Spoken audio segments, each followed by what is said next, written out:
ovo što napišemo, to se ipak pokušava spriječiti od zaborava i ova knjiga sama koja je zbornik koji je izašao, to je, mislim da je nekakav, ajde da ne kažemo još posljednji trzaj živih ljudi koji se još mogu sjetiti nečega još koju godinu i neće se ni oni sjetiti. Dobro. Neće i biti. Dobro. Dobro večer, imamo još nekoga. Dobro večer. Izvolite. Sreto iz Armente. Recite. Ja imam jednu knjigu gospodine koja se zove Da prezrijem Srbe. Jeste li pročitao? Nisam. A hoćete da vam je pošaljem? Pošaljite mi, molim vas, jel imate nešto oko večerašnje teme da kažete? Nema, mogu toga, nisam samo za ovu. Hvala lijepo, prijatno. Gospodin Lukiću, ima li danas u Sanskom Mostu Srba koji bi mogli da pričaju o ovome što se dešavalo tokom Drugog svjetskog rata? Da li danas žive Srbi u Sanskom Mostu? Pa, ja nemam tačan pregled koliko Srba živi danas u Sanskom Mostu, ali ima Srba i nama je svjedočilo sada 5-6 Srba. Mihajlo to bolje zna. Ovi što su bili sad malo u prilogu da, oni su svjedočili, recimo, mi znamo poimenice i dali su vrlo upečatljive. Jeste. I dali su veoma upečatljive priloge za zbornik Šušnjar 1941. A dobro, Mihajlo, vi ste često išli tamo, radili ste priče o ove dijelove koje smo vidjeli u prilogu, to je upravo iz vaših priloga od ranije. Ono što mene zanima je kakav je život danas Srba u Sanskom Mostu, u gradu u kojem su živjeli oduvijek, imali povratnika, kakav je odnos prema vlastima i da li ti ljudi mogu da slobodno i normalno odu na Šušnjar, zapali svijeće, odnesu cvijeće? Ili su to oni pogledi sa strane, možda neka uvreda?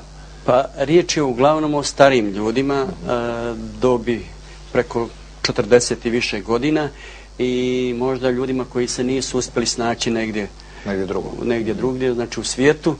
I znači tamo je naša starija populacija i sirotinja. Kakav je njihov status?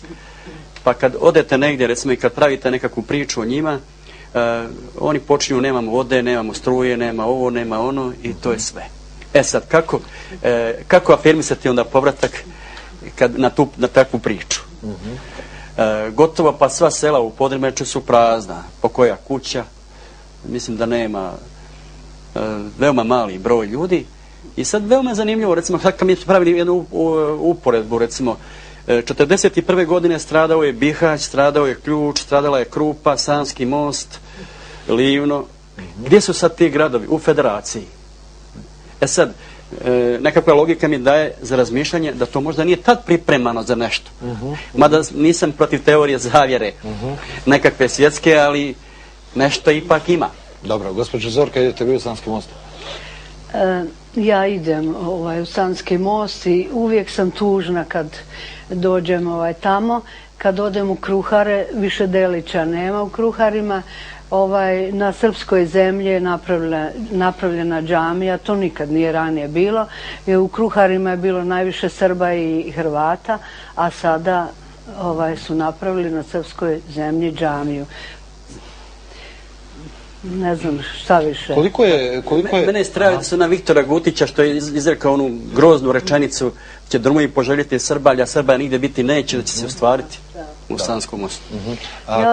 Koliko je po vašem mišljenju, evo pričamo, vi ste neko ko je to gledao svojim očima, koji ste imali ličnu tragediju pred svojim očima.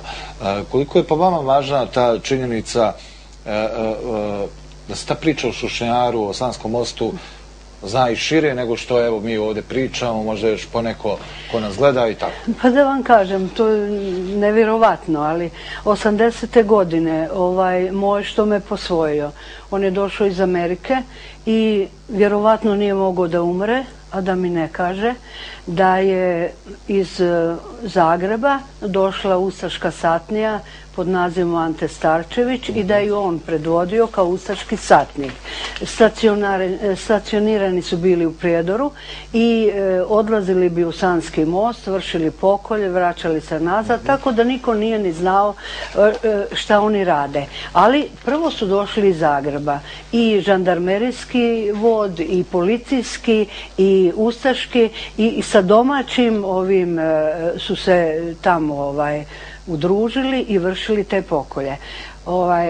Ja sam to tek od njega čula 80. godine i ja se sjećam posle rata da je on bio uhapšen, da je proglašen za ratnog zločinca i međutim nakon godinu dana je pušten.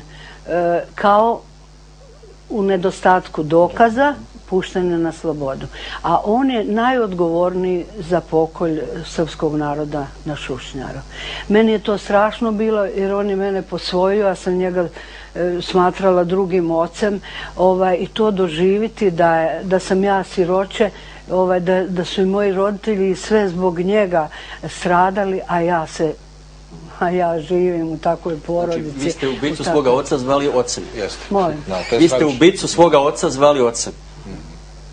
Nažalost. To je strašno. To je strašno, da. Tačno, ubicu svog oca. Vratio bi se malo na to. Prema izjavama brojnih Srba koji žive u selima oko Sanskog mosta i u Sanskom mostu, oni kažu zaista da tamo nemaju nikakvih ličnih problema. Ja sam s vremena na vrijeme u Sanskom mostu, obiđem neke ljude i tako dalje i zaista nikad nisam doživio nikakvu neprijatnost. Međutim, ima jedan drugi problem. Srbi u Sanskom mostu nisu dobili gotovo nikakvu ili bolje rečeno minimalnu pomoć. Naročito jedan dio ljudi i njihov život je ugrožen kao i mnogih povratnika, nemaju radnog mjesta, nemaju mogućnosti da zarade, malo im se pomaže i tako dalje. Mislim da je tu ovako jedan veći problem, a što se tiče te lične bezbjednosti, po mom utisku, po onome što ja znam, danas je toga sve manje, ako ima negdje nekakav ispad, sve manje i ljudi su uglavnom slobodni. Dobro. Hvala vam što ste bili naši gosti, nije vam bilo lako. Emisiju završavamo stihovima Bore Kapetanovića. Do sljedećeg utorka, doviđenja. Ko sanski Srbi na Ilindan, tako stradaju bogovi. Nož u duši i u grlu, u srcu kolac globovi. U mesu tupa ćuskija, cev u čelo pikira, maj u ruci krvnika, u grudima sekira. 5.000 zvezda u tami, svetli nevino ko jagode. 5.000 Srba u jami, mnogo je, mnogo, Gospode.